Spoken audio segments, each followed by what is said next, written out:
Yeah, I'd say what I love most about this is, and always have, is the collaboration.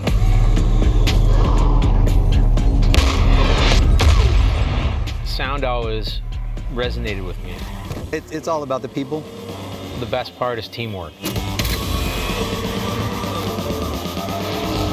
I'm nothing without my gang of dialogue editors, ADR editors, my assistants, sound designers. They are all supporting this one person's vision, the director.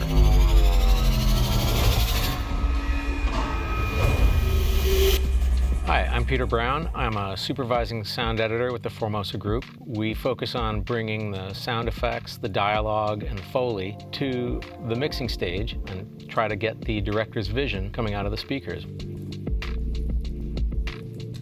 Hi, my name is John Taylor. I'm the dialogue music mixer on the Hitchcock Theater at Universal Studios. Hi, my name is Frank MONTAñO.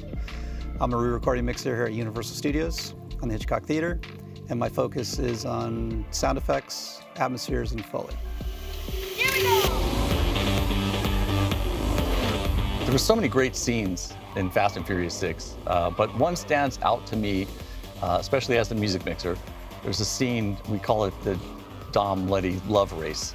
And it basically is a race between the two, and it was a custom piece of music that was for that scene. And I just remember having a lot of fun with that cue. And so on these shows, the time that we need is the time that we get. So whatever it takes to make it great and unique every single time. Universal is incredibly supportive.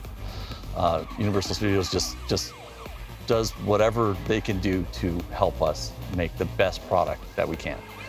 And that scene, I spent quite a bit of time on with the music, and got a great sound, and then it transitions, with the music, then it transitions to Frankie and Peter. Dynamically, it's a lot of fun because you're going from a traditional race into this connection of these lifer characters of the franchise and reintroducing her. The biggest lesson that we learned between 5 and 6 was that you had to have, it was better sonically if everybody wasn't driving a Dodge Charger, which was one thing that we struggled with a bit when they all steal Dodge Chargers in Fast 5 and race them.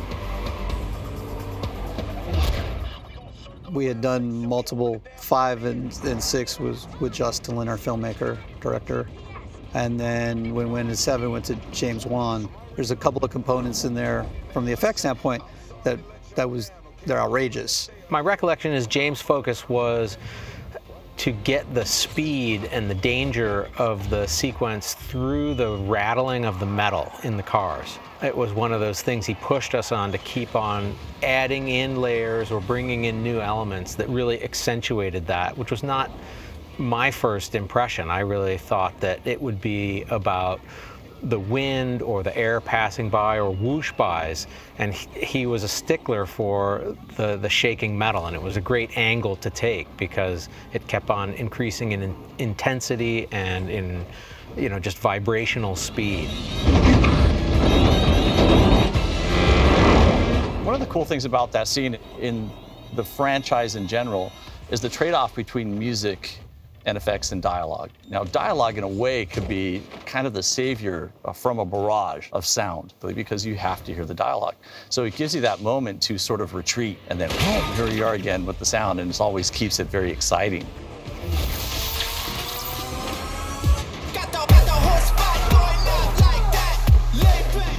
The picture was cut to the song, so that template in itself made that scene unique and move. So we just fit in the action sounds and the sound effects accordingly. So some stuff is cleared, like JT was talking about, where are the conflicts frequency-wise? So if it's a low frequency sound that needs to come through with the rubber bullet hits or something like that, if there's a conflict musically and having the separation musically, then it can be manipulated and moved, or if not, taken out for a beat or two without, so it's a constant trade. And that scene came together just because it was a great piece of music against picture.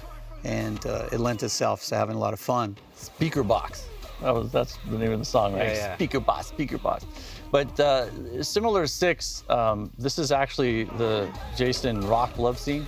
And it was funny because it's a great scene. They're never on the screen at the same time once the fight actually kind of starts. It's really about each of them separately getting out of jail to actually, fight, which is really funny. So the scene just has this great build, and music is super dynamic. It's super dynamic and has lots of breaks and lets the mayhem start, and you're constantly cutting back from one to the other and what they're going through. It's a lot of fun. We had a good time. I just remember where it was, some of the hits were just so big. I mean, and they're like, yeah, raise all of that.